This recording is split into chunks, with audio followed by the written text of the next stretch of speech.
Welcome to the Kid Men Podcast with Dr. Val and Dr. Virginia, where we talk about everything kid men. And pull back the curtain on some of the surprises and challenges in children's ministry that nobody prepares you for. I'm Dr. Val, and together we have over 45 years of experience in children's ministry. I'm Dr. Virginia. Valerie and I met over 10 years ago in our doctoral program at Southeastern Baptist Theological Seminary. We are excited to share with you all the great stuff that we have picked up over the years. We want to minister to you, the children's minister. All right. Welcome to the Kid Men Doctor Podcast. I am Dr. Virginia.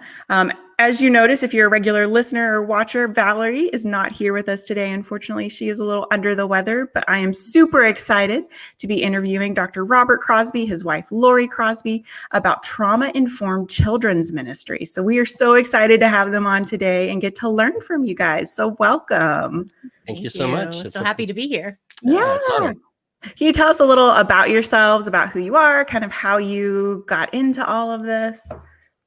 Yeah, absolutely. So I've always been passionate about children's and youth ministry for most of my life. And it was actually my dream at one point to go into the ministry full time. But then God sort of changed the narrative. And instead of becoming a pastor, I became a research and statistics professor. So that was a little bit of a left turn. Yeah. a little bit of a left turn. But then God kind of brought those things together. And so I started doing research about children's ministry, kind of combining those two passions. And specifically researching ways that the church can support kids who have experienced trauma. Mm-hmm. So one of the more recent, I guess a little bit ago, but one of the most impactful research studies that I did was visiting different churches and interviewing pastors, interviewing parents and families, volunteers, focus grouping kids, observing services, and really trying to get a deep understanding of best practices for reaching kids from hard places. That's awesome. And Lori, am I correct in my understanding you are a professional counselor? Is that right? Yeah. So my title is long. It's a licensed marriage and family therapist, and I'm a registered play therapist supervisor. Oh. So it's a little excessive. But my specialty is I specialize in treating children who've experienced trauma. Mm-hmm. So I've been doing that for almost about 15 years now, I would say. And like, just to piggyback off what Robert was saying, he did this study in 2019. And so he flew around to different churches. And then he'd come back and tell me these like stories about how these churches served hurting kids and families well. And then we would debrief these stories, and we would honestly both be crying. It just really touched our hearts. I had just personally my clients, again, I work with kids who've experienced trauma. So I had clients getting kicked out of the children's ministry, out of churches, not allowed to attend VBS or getting kicked out of VBS. And that broke my heart, because that's not the father heart of God. And so he was telling me these stories, and I just felt this impression from the Lord. I think we need to write a book like these stories, because he was publishing all the research in academic journals that honestly, I would not even read. Yeah. 5 people read those and they're researching for a paper. I don't love research. Like, it's so good and so important, but I'm not like, let's read a peer-reviewed journal. Yay. No. And so I was like, we really need to like team up and write a book that actually like pastors and children's ministry volunteers could read and feel equipped, because I know that wasn't their heart. Like they just weren't equipped, and we don't know what to do with these trauma related behaviors. So the best thing was we got to call parents and like get them out. But then that is perceived as the church is rejecting me and ultimately God.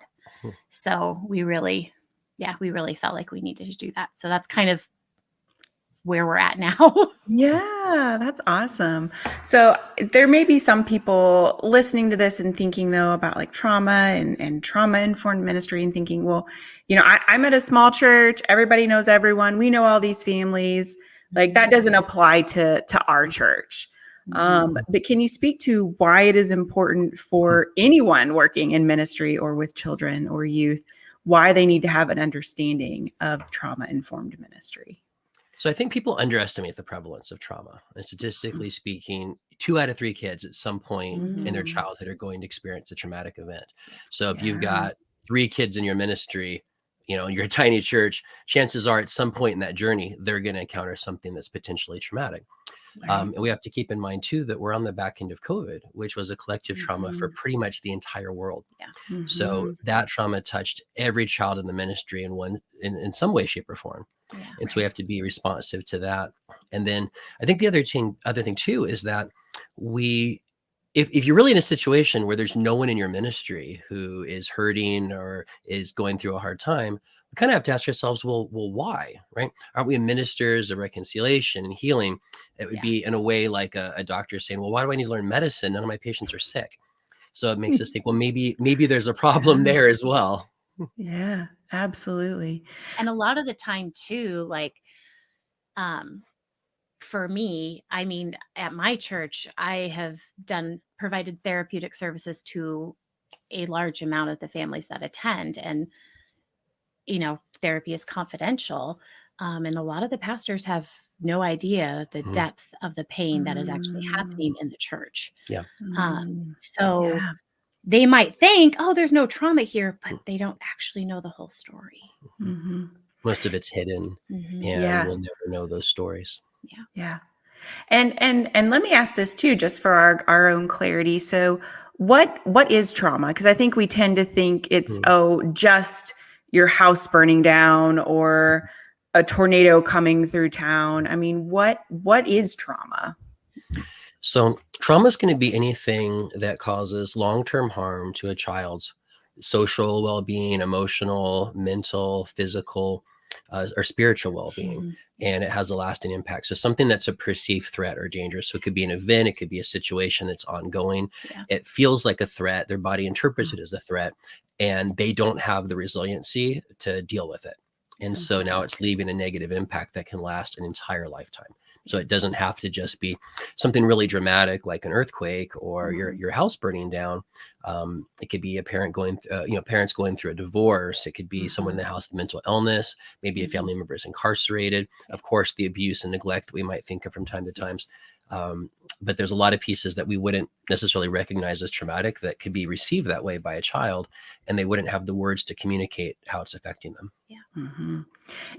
And I like you mentioning COVID as well, because I heard this, it was on another podcast. This was pointed out in the context of young adults, but even especially when we think about it as children, if a child is 8 years old and they lived through 2 years of lockdown, that's a quarter of their life. And I think as adults, we don't appreciate that in the same way and don't understand the effect that has at such a young age on a child. So, absolutely.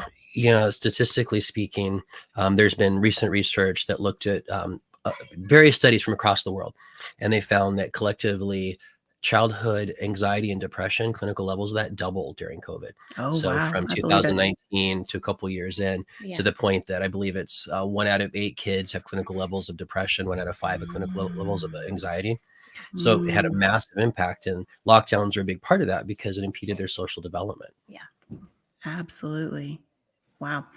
So can you also give us some examples of trauma-informed strategies that we can use in ministry, and how it can be beneficial not only for kids with trauma, but can we use this with any kid? And if so, how? Yeah, absolutely. So relationship, I mean, it's been said relationship is the trauma-informed strategy. That's number one, is establishing a genuine, authentic relationship with a hurting child, or just all of the children, preferably in your ministry. So there's different ways we could do that. There's lots and lots of strategies. Some that come to mind would be play. So taking intentional time to play with a child, whether it's with a group of children, if there's a child who's struggling in particular, sitting down with that child one-on-one and playing some activity that they engage with is a great way to build relationship. We talk about check-in routines in a small group or discussion group or prayer time format, where you give 2 or 3 minutes to every single kid in the ministry every single week, so they can share what's going on, share how they feel about that, and receive prayer. And then discipline would be based around relationship as well as a priority. So there's a strategy called connect before you correct. And so if you see a problem behavior, instead of just jumping into you're doing this wrong, I'm going to focus on that and react to that. It's taking that as an opportunity. So I was leading a small group, and there was a boy who was really distracted. He was misbehaving a little bit, distracting the other kids. And so afterwards I just said, hey, you seem distracted during small group. Is everything okay? And then he starts to tell me about the way he's being bullied at school in these just really horrific ways. I mean, just shocking ways. And, he's afraid, he's thinking about what's going to happen to him at school tomorrow, and he's distracted, he's anxious, and he's afraid. He starts crying. And this is his reality. And so now this misbehavior became a chance to speak into this child's life and encourage and care for him. So that would be an example of how you would prioritize relationship. So for a child from trauma, that helps them heal. They have an internal, their brain is wired to believe that I'm no good, I'm unlovable, and the world's not safe. And so it starts to rewrite that narrative for them when we create that space and we respond that way. And for kids who aren't from trauma, it's still helpful to them. You have a strong church relationship that creates positive peer pressure, and it builds up their self-esteem. I'm worthy. And it also creates a safety net. So when they are going through a hard time, they know that there's someone there for them. And we have to remember that is the hands and feet of Christ. We're representatives of God. Yeah. So oftentimes the way children experience the church is the way they experience God. A little boy said, if you're accepted into church, then you're accepted to God. And that was his framework for his experience. So to keep that in mind as we work with kids, whether or not they come from a traumatic situation. Yeah. Right. That's heavy. And that's a great way to frame and remember our responsibility, just like you said, as the hands and feet of Jesus, to remember that we are truly Christ's ambassadors to kids in a very deep and heavy way that we don't always think about. So as we're trying to pass out the snacks and make sure everyone's checked in correctly and, go through the schedule and all the things, that ultimately we are the hands and feet, and we are here to build relationships with kids. Absolutely. It's like sometimes the lesson has to be put on the back burner. Yes. So that you can just step away and go sit beside a child who maybe is removed, or, just have a team that's equipped to do what needs to be done to be with maybe one or multiple kids who you can tell are hurting. Yeah. We talk about the idea of the implicit gospel. Yeah. And it's the idea that they may learn more about God and more about the gospel from how we treat them than from a lesson. Exactly. So a kid rolls in and they're a distracted mess and they want a snack early, and you find out that they didn't have breakfast. Right. So, let's give them a snack. And the next kid says, well, I didn't get a snack. And I said, why did he get one? Well, because he didn't get breakfast. Well, I didn't get breakfast either. I'm hungry too. And so you have to think, well, is this now a giant distraction to me teaching about God's love, or is it an opportunity to say, well, let's feed the children. They're hungry. Yeah. And so by doing that, what are they learning about God? What are they learning about the church? Exactly. Where it says, you know what, you need to stop worrying about your physical needs because we need to focus on teaching you Bible verses. Exactly. Right. And one of the things that we like to say is we teach children, not lessons. And so, they are the focus. And so sometimes, just like what you're saying, God gives us teachable moments that are well outside the curriculum, but they are an opportunity to communicate God's love and to communicate biblical truths through whatever's happening right there in that moment in the classroom. And so taking those teachable moments can be so valuable. So absolutely. Amen.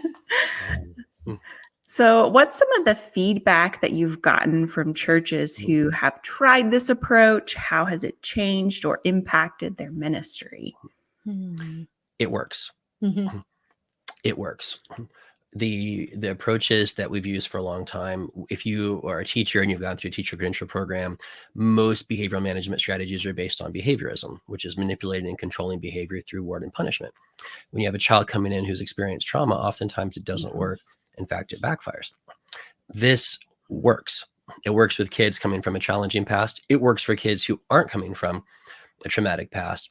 So one story that stood out to me, because I always follow up with the churches that we work with, especially in the research studies, and children's pastor. Well, it's been a couple months. Tell me what happened. She said, we had a new family come in a few weeks ago. We just started to implement these strategies. One of them was they created a quiet room or quiet space.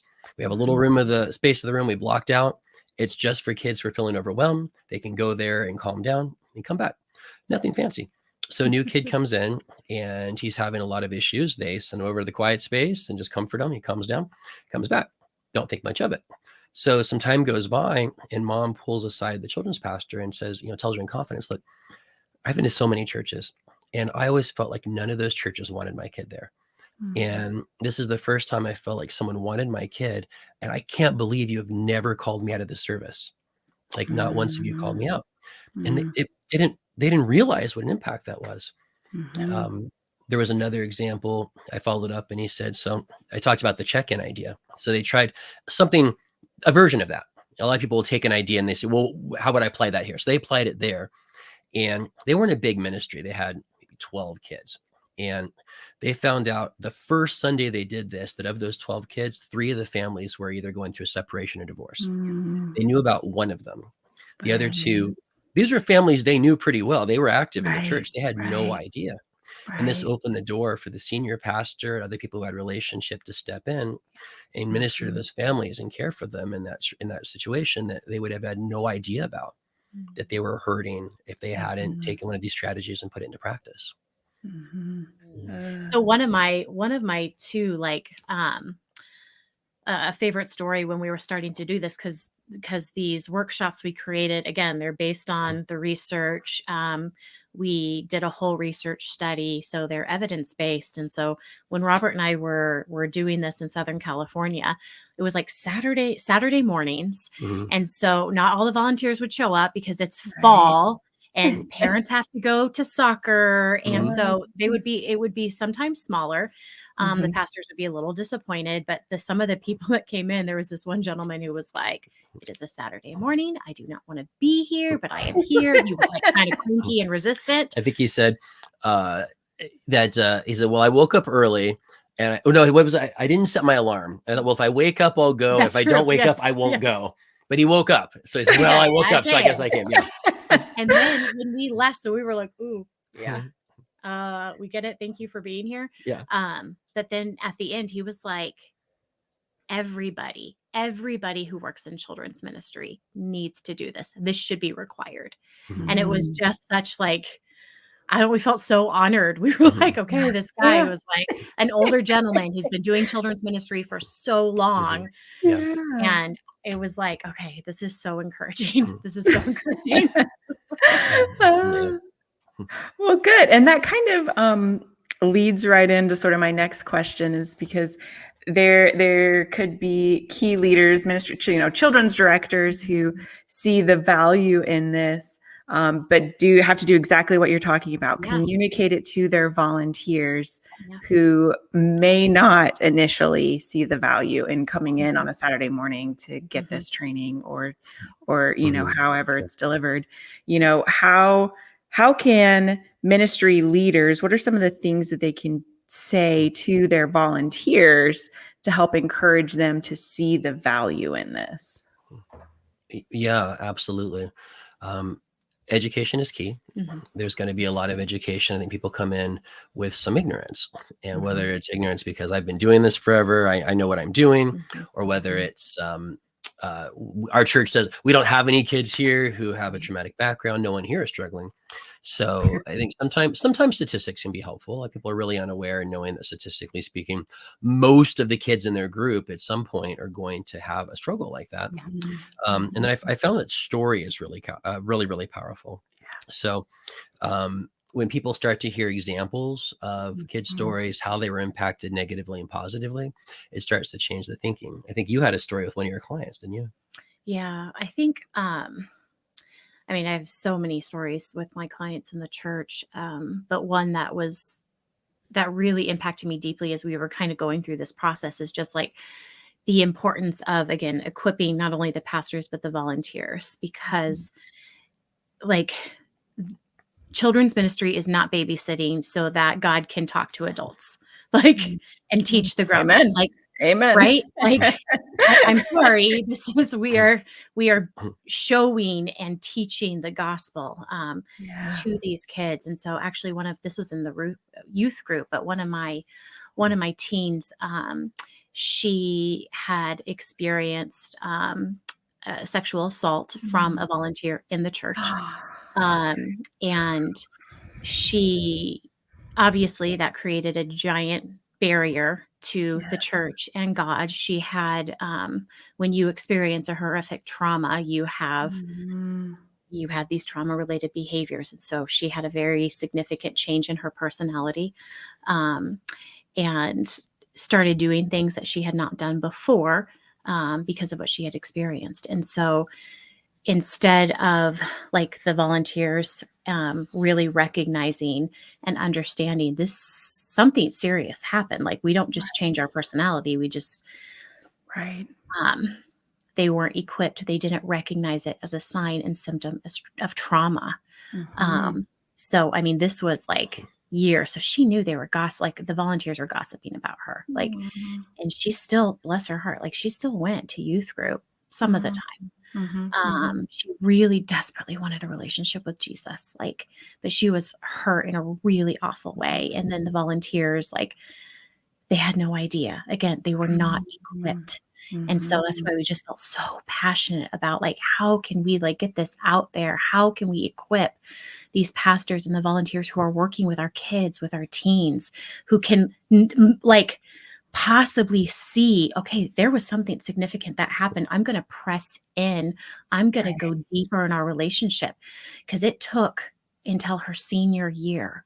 And then her, I think it might've been a new pastor that had joined and really pressed in to build relationship with her during her youth camp, like her final youth camp. And that's when she shared what had happened. And so she was able to get help, got the police involved, thankfully, CPS, and it's a whole thing.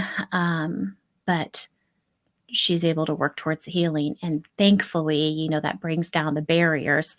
And she is searching. She's in college now, but trying to going to church, finding good Christian relationships, and walking the really difficult healing journey. But I mean, that's why we just feel so passionate about this. Absolutely. That's so heavy. And I'll add in for our listeners, we have another great interview with Dr. Faye Scott, who's an expert in children's ministry safety and security. And so we have a whole episode on child protection policies. She shares, she actually walked through, her church walked through a similar instance with the youth pastor. And so he was caught, convicted.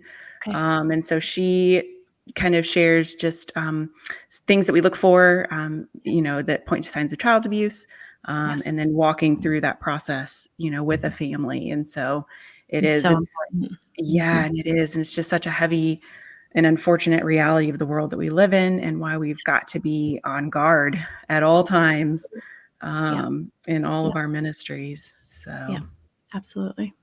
Yeah.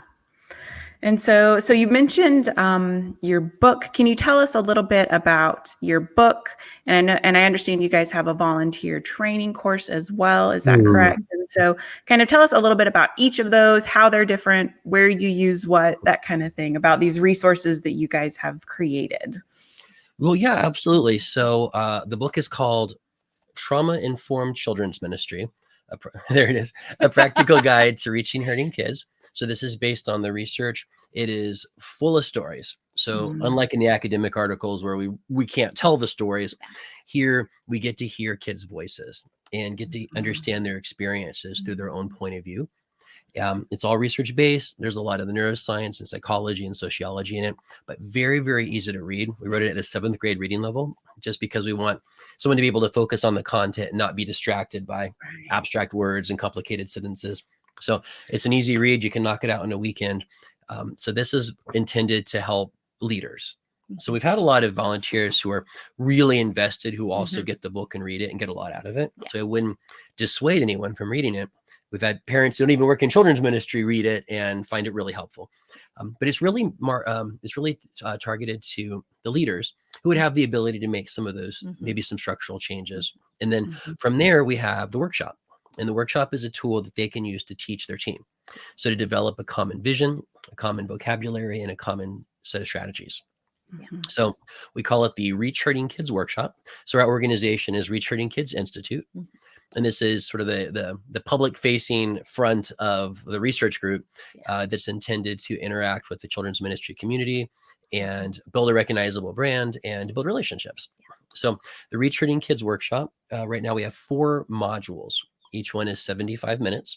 And the intention is that once a quarter, you would keep your team after church for development and provide lunch, something yummy, and then ask them to hang out for another hour or so, hour and a half.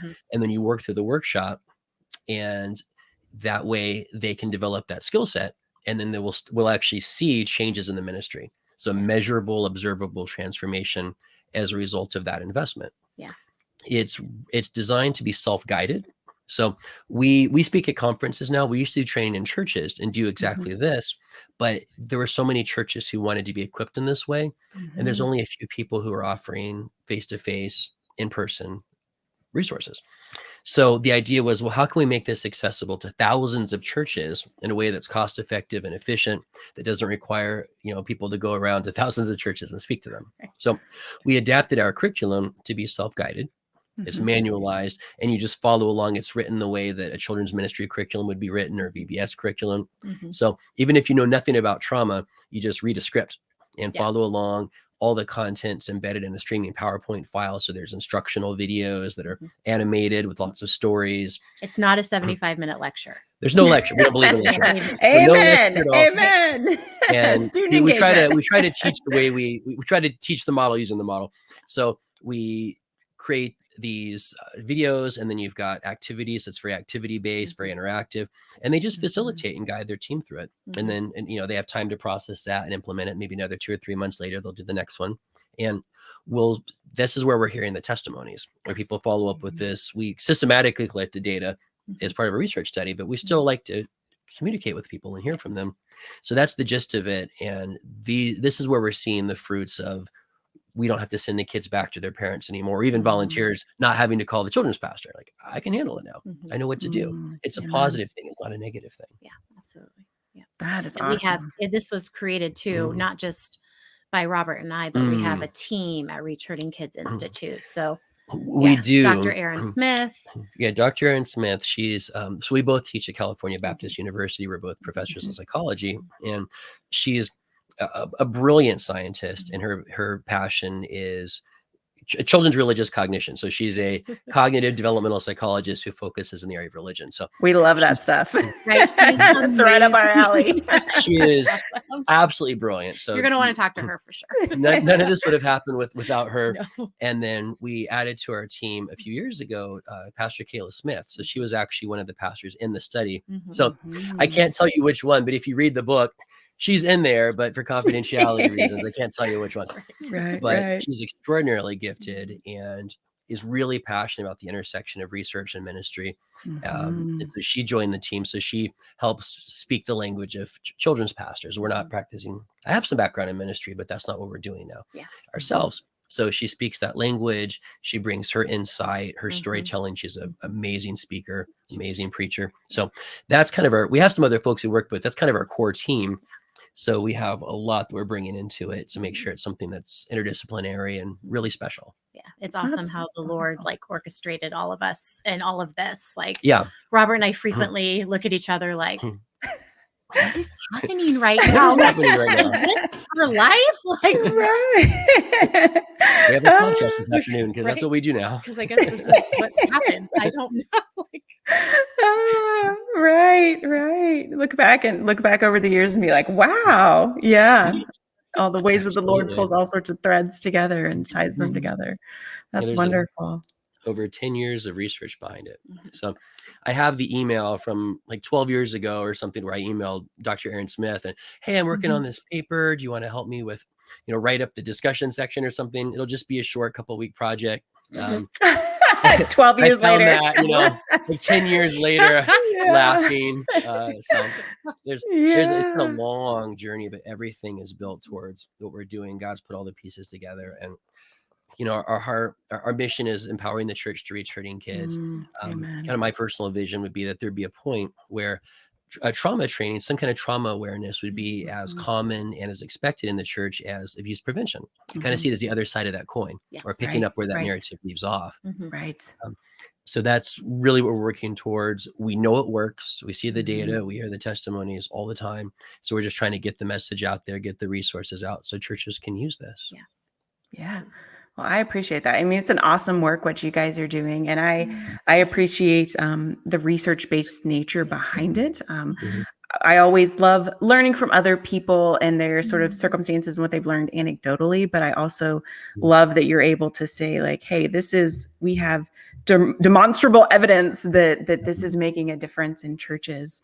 And that, here are different ways that people are applying it, different ways that it's being used. And so I love that research base, and I love having all those different perspectives that go into it that I think make it a very rich resource and a very valuable resource for our churches and for our ministry leaders. So yeah, thank you guys. Thank you. Yeah, of course, you're welcome. And so tell me this too, in all your research, what has been your biggest surprise or your most memorable takeaway? What's been the moment where you're just sort of like, kind of cock your head and you're like, oh. Yeah, there's a lot, but one that stands out to me, because I think it is unexpected and counterintuitive in some ways, is the power and importance of intimate, authentic children's worship experiences.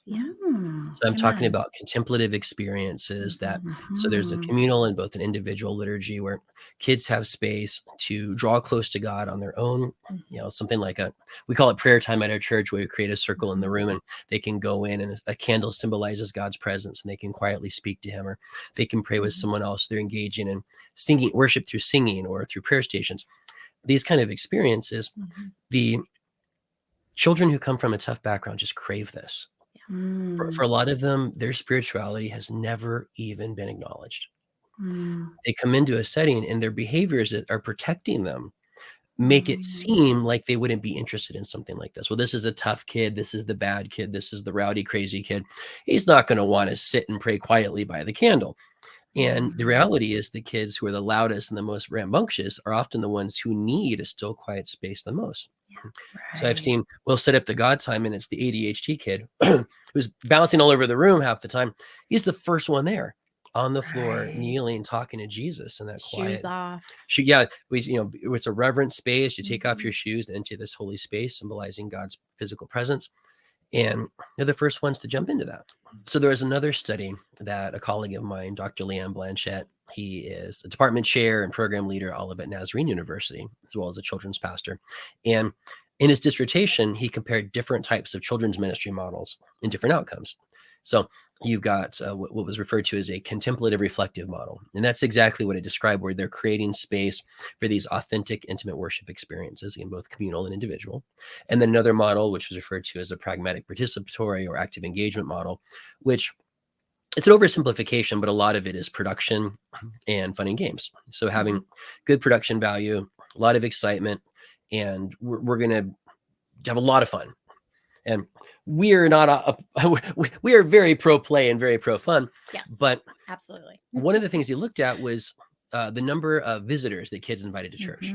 And so you look at the comparison, and what was fascinating is that the kids in the ministries that focus more on creating authentic worship experiences, they were the ones who were more likely to invite their friends to church. So it really spoke into what they were craving, what they were looking for. Again, we're very pro fun. I think if you read the book, there's a lot of reason to include play and fun very strategically in a ministry, but not to the detriment of these experiences. I think as children's ministry folks, we often bury the lead. They come in and we're like, hey, we're gonna have a lot of fun with you. We're gonna do this and that, and then I'm gonna try to sneak some spirituality in there, like hiding cauliflower on your toddler's mashed potato. So, and really, we have Jesus. We have a holy God. We can minister to this starvation for God's presence. Amen. And we just assume that, well, they're not going to be interested in that. And really they are. And not only is there's a spiritual piece, not only is there healing piece for kids who are coming from a traumatic situation, it's bonding. So another study we did, we were looking at different predictors of a supportive church environment. So what is it that helps kids feel loved and valued and part of a community? And again, we looked at all sorts of different things, and unstructured play was one that stood out. And another one that stood out, probably the most reliably, was these types of prayer and worship experiences. And as we dug in and talked to those churches, what we'd find would be things like, okay, we're going to have these different prayer stations. If you want to pray with a friend, go here. If you want to pray by yourself, go here. If you want to go to a journaling prayer station, go here. And so kids might go up to the pray with a friend group, and a kid goes down and the other friends come up and put their arms around them and pray over them. They're having this really beautiful time of worship together. It's not silly. It's the expectation is we're coming here to meet with Jesus. It can be upbeat, but that's the mindset, right? This is a time of praise and worship. And maybe in the journal, they're writing prayers. And one ministry, they would make it a dialogue. And so the children's pastor would read the journals during the week and write back. And so they could share things they otherwise wouldn't feel brave enough to share.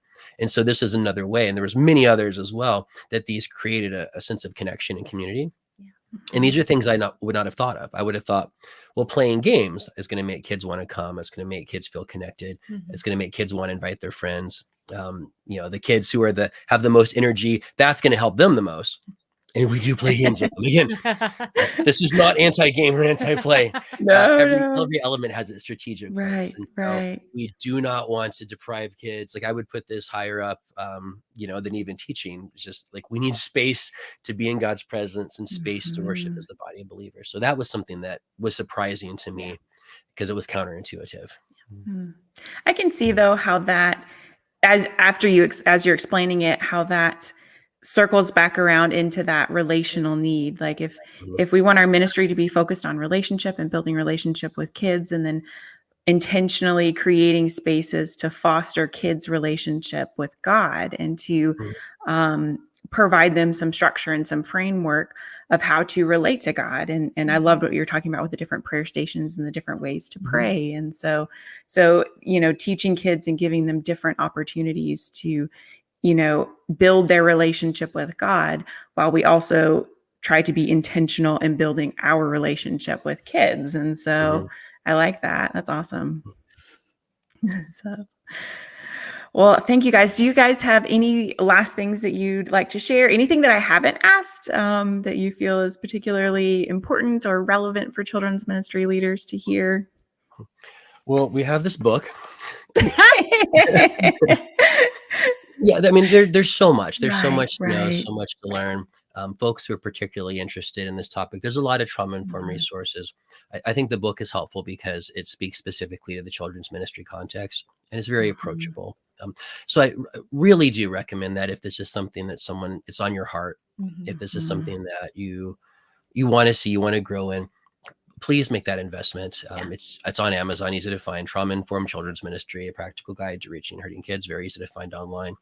And if you want to learn more about our workshop and other materials, our website is reachhurtingkids.com. So maybe put that in the notes, but we sure can. reachhurtingkids.com. If you go on there, there's a link that says workshop. And if you click on that, there's a lot of information. There's videos. You can click a button to get a booklet that goes into detail about the research and the testimonies and different organizations that sort of endorsed or promoted the work. So you can get a sense for a deeper sense for it. So definitely want to put it out there as a way to follow up and continue the conversation. And we're always happy to talk to folks and encourage folks, and just pray blessings over all the folks who are trying to reach the kids that are struggling. Amen. Well, thank you. Thank you so much for your time today and for doing this interview. We have loved it. And so we just encourage all of our listeners to subscribe, like our KidMin Doctor podcast. And we love our listeners, and we'll see you guys next week. Thank you. Bye, Thanks everybody. a lot. Bye, guys.